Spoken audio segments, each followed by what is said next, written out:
life moves on, man, and we won't be here one day. You know, none of us. Our kids will take over, you know, and I don't know how it'll be then. But all I'm trying to say, again, is not to give you a hard time, man. All I'm trying to say is that it's a type of job, Mitchell, where you cannot, and I'm not saying you were doing it as an excuse or whatever. It's a valid point. There is corruption in any field, and mistrust. A teacher that abuses a child, that is an abuse of their authority as the adult, right? But my thing is that it's the type of job where it can't be permitted. And not just that, humans are going to sin. There's going to be a bad cop. There are bad cops. It's not that. And this is, I know, it's beyond your control too. More importantly is for people like myself, especially people like me who are passionate about what I believe in, and anybody else, to see that it's being addressed. And many times it doesn't, which we won't get into. That'll be for part 10 one day. But the whole code of silence, the blue wall, you know, the fact that you guys stick together. But all I'm saying is this, and I'll leave it with this. You seem like a good man, bro, and I mean that. I know you're a family man like I am. I'm not married, but love my children. They're everything to me. I know for a fact that the asshole cop, excuse my language, that I've dealt with and that I've seen do stuff like the cop, you didn't have to do that. If you see the video, she's standing across the street. They come, everything's on the video.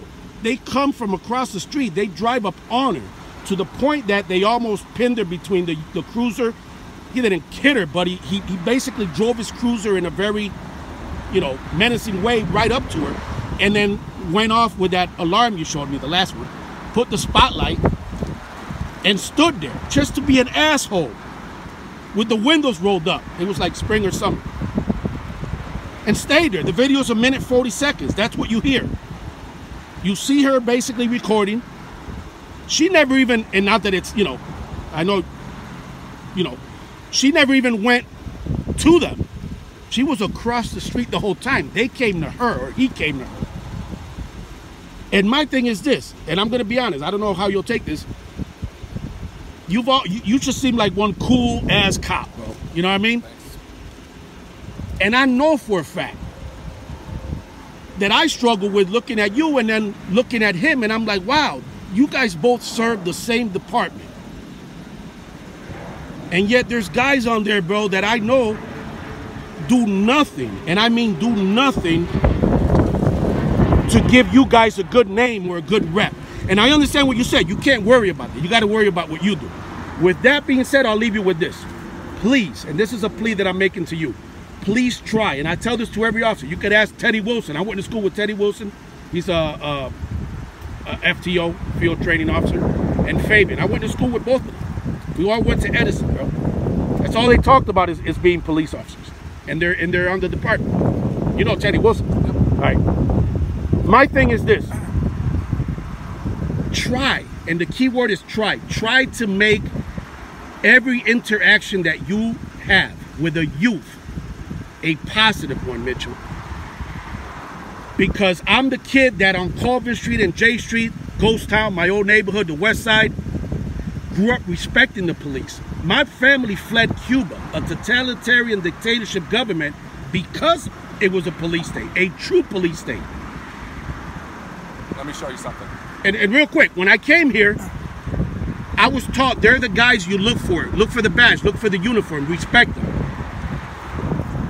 And the crazy thing is that in 1986, all that changed when I saw two officers abuse me, jack me up against the wall, threaten to shoot my dog. My brother, when my brother, who's older than me, looked at him, and I'll say who? Randall Benjamin, who's still on the force, Randall.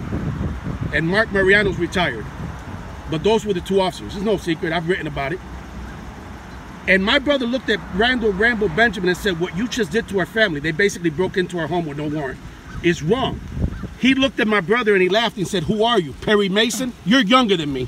But I don't know if you know who Perry Mason is, the lawyer, the old show Perry Mason. It was a legal show. Basically, he told my brother, who are you, a lawyer? And laughed in his face and left. Our door kicked in. Yeah. My baseball trophy from Campbell Street Rec Center broken. Our stuff just overturned in dresser drawers, mattresses. And forever it changed. So my point to you is, like Officer Pitts. Do you know Officer Pitts? Yep.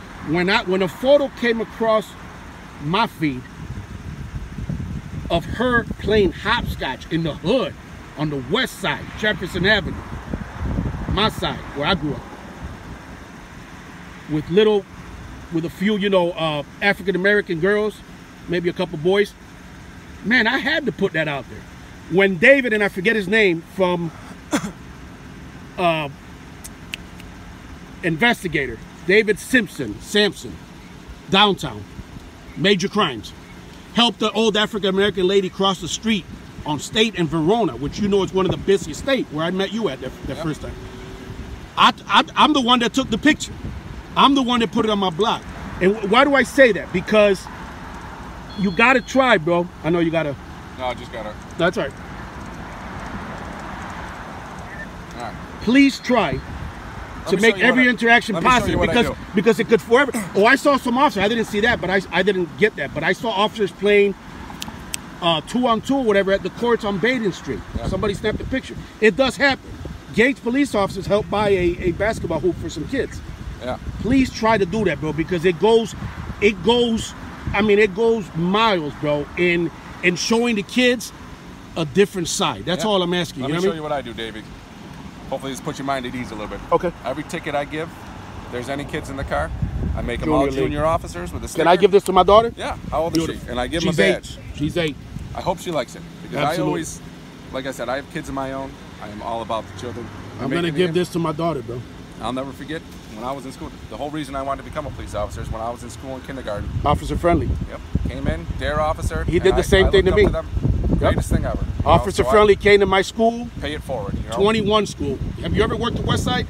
I used to be in the 19th Ward before I was in the traffic. Okay, quick question, because I don't know if I know you do detail, but were you ever just a regular, like responding to all kind of calls? In the 19th Ward. Do you know the old seniors home on Colvin, in between Campbell, right around the corner from your from where you guys are based out of the tech office? Right, that's the old Maple section. I grew up down the street, 184 Child, bro. My house is two lots next to the church on Wilder, where the 490 ramp is. It's a lot right now. It's an empty lot with a lot of memories. My dad died in that house, and I don't get out there much. A lot of memories. It's hard to go out that way. But I went to that school behind the rec center, which is a old folks home now. That was 21 school. That was Jonathan Child 21. And Officer Friendly came to my school, bro. And he came about 4 or 5 years. It was like 81 before my impression of police changed. And that's what I mean. See what it takes? 2 officers forever changed the way that I and my family just looked at police, man. And it was hard, man. It was very hard. You know what I mean? It was very hard to see the same people that you were taught to respect and that they're the good guys. And it's still hard. I'm a grown man, and when I see an officer doing something that he gets caught for, it's still hard. Because I know there's cops like you. I know there's cool cops out here, you know, good cops. It's hard, man. It really is hard. And it's, like I said, this is probably one of my best interactions, by the way, YouTube, because Mitchell has not only given me his time, but he's been extremely, and I'm going to say something a little controversial. I don't know if you'll laugh at this or not. And I'm going to speak bluntly now.